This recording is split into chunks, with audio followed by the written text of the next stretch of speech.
100% placement. Cédric Decoeur, Guillaume Sommerer. Le vendredi, vous le savez, ce sont les matières premières qui sont à la une d'Intégral Placement. On en parle à l'instant avec Xavier Leblanc. Bonjour Xavier. Bonjour Cédric. Merci de nous avoir rejoint, directeur général délégué de Prime Finance. Depuis maintenant plusieurs jours, pour ne pas dire un tout petit peu plus, on assiste à un recul assez généralisé sur le front des matières premières. Qu'est-ce qui se passe ? Alors d'abord on a eu un recul des matières premières globalement depuis un bon moment, puisque même l'année 2012 n'a pas été exceptionnelle pour le prix des matières premières. Depuis le début de l'année, ce qu'on constate, c'est surtout le prix des métaux de base dans un premier temps qui a beaucoup corrigé, donc cuivre, aluminium, on le retrouve aussi sur le nickel et le zinc. Le prix des énergies s'est plutôt bien tenu, peut-être plus en relation avec les marchés actions. On a des marchés d'énergie qui n'ont pas trop baissé, on a même le WTI qui est un petit peu à la hausse. Les produits raffinés légèrement en baisse, on y reviendra.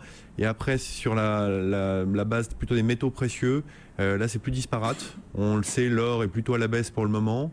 L'argent également. En revanche, platine et palladium bénéficient d'une situation au niveau de l'offre qui leur permet pour l'instant de s'apprécier. Est-ce qu'il y a, on va dire, un argument qui sous-tend ce mouvement et que l'on peut répliquer pour toutes les matières premières, ou bien est-ce qu'il faut vraiment, j'allais dire, faire du stock picking, regarder matière première par matière première pour trouver des explications bien spécifiques à une baisse qui apparaît comme étant générale?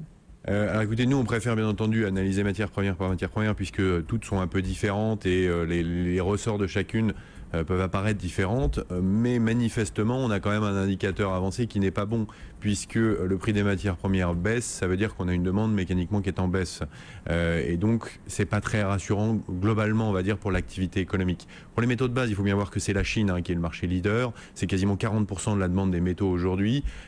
On a manifestement quelque chose qui ne se passe pas aussi bien qu'on le souhaiterait en Chine. De ce qu'on a compris, on a un relais de la consommation intérieure qui ne se fait pas autant qu'on le souhaiterait.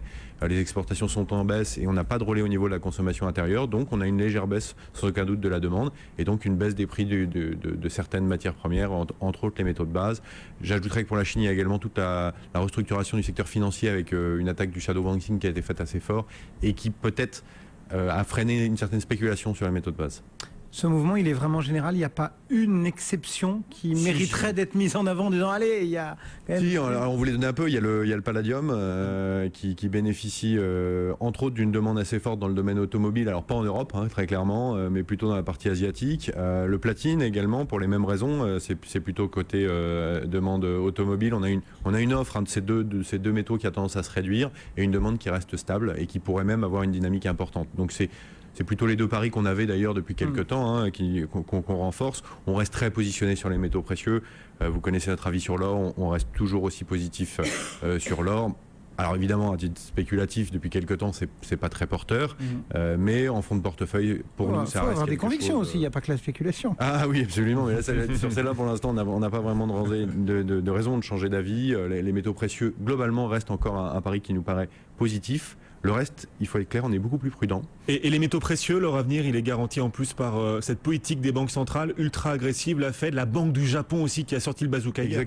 Exactement. Donc c'est entre autres pour ces raisons que pour le moment on reste tout à fait positif. Les conditions macroéconomiques nous poussent à penser que du côté des métaux précieux, on a toujours un support important. Même si par exemple sur l'argent, les conditions industrielles aujourd'hui sont telles que mécaniquement, à nouveau, on a eu une baisse du prix de l'argent parce qu'on a un stock qui est colossal. La Chine a annoncé qu'ils avaient quasiment 12 mois de consommation devant eux. Donc la partie industrielle, il n'y a pas de relais, très clairement. Et enfin, sur la dernière partie dont on ne va pas parler, qui est la partie agricole, on a des prix qui ont beaucoup corrigé, d'ailleurs avec un peu de surprise chez nous, puisque on attendait plutôt des baisses de stocks, et on a eu des stocks très importants. Si ces stocks sont importants, ça veut dire que la demande a été plus faible. Et là encore, on a un indicateur avancé qui est très moyen pour les États-Unis, en tout cas, puisque ça pourrait expliquer le prix des matières premières agricoles aujourd'hui, c'est-à-dire une demande beaucoup plus faible qu'on attendait. En clair, ce prix des matières premières, qu'ils soient agricoles ou les autres dont vous avez parlé, sont un indicateur clairement avancé de ce cycle économique qui patine dans le monde entier. C'est ce que nous apprennent aujourd'hui les matières premières.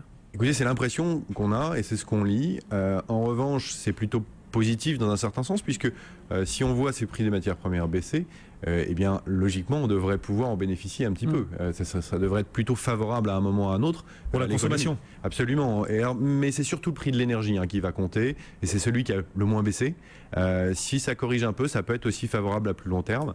En revanche, pour l'investissement, il est évident qu'aujourd'hui, c'est très mauvais, puisque, étant donné qu'il y a peu de bénéfices à faire dans ce domaine, eh bien, il y a peu d'investissements, et c'est plus engageant et plus gênant pour l'avenir, bien entendu. Et alors justement, cet avenir, vous le voyez comment? Est-ce que ce marasme, entre guillemets, va se poursuivre, ou bien est-ce qu'il y a 2-3 signaux avant-coureurs qui nous permettent de dire on voit le bout du tunnel?